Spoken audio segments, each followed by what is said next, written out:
दर्शन करैबो। पटना के मेला गोरी तोरा हम घुमैबो। मैया रानी के हम तोरा दर्शन करैबो।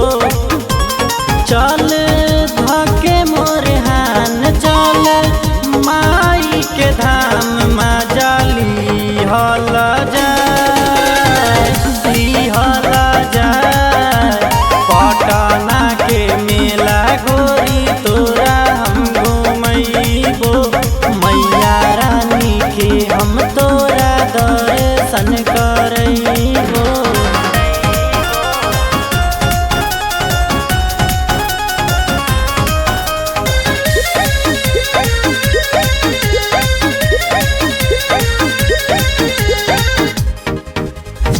तोहरे ला बुक कैले बानी गाड़ी एगो फॉर्च्यूनर हो।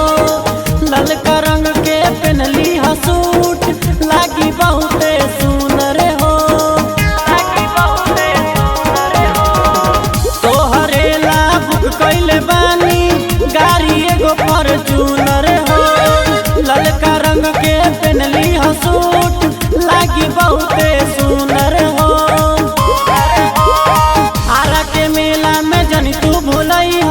बक्सर के मेला में जनी तू भूलई हो।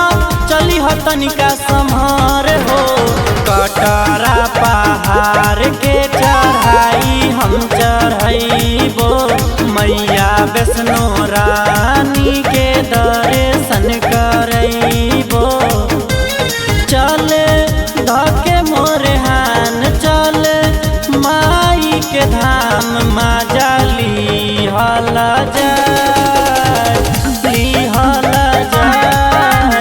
मैया रानी के हम तोरा दर्शन करैबो।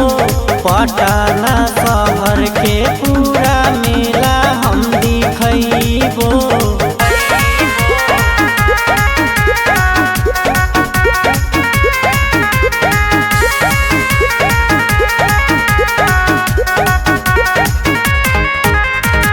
आरा शहरिया में लागल बा जलसा चल दी घुमाई हो। हम सहुर देवी मैया के परब चल जलेबियो खियाइब हो।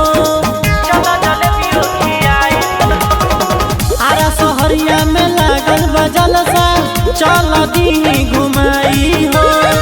हम सहुर देवी मैया के परब चल जलेबियो खियाइब हो। साथे मनोज के तू चली है गोरी साथे तू सोनू के चली है गोरी। लागे लाइन लमहर हो। छपरा के मेला गोरिया तोरा हम घुमैबो। मेला में ले जाई चाट छोला हम खियैबो। चल धके मोरे हान चल माई के धाम में जाली हल जाए।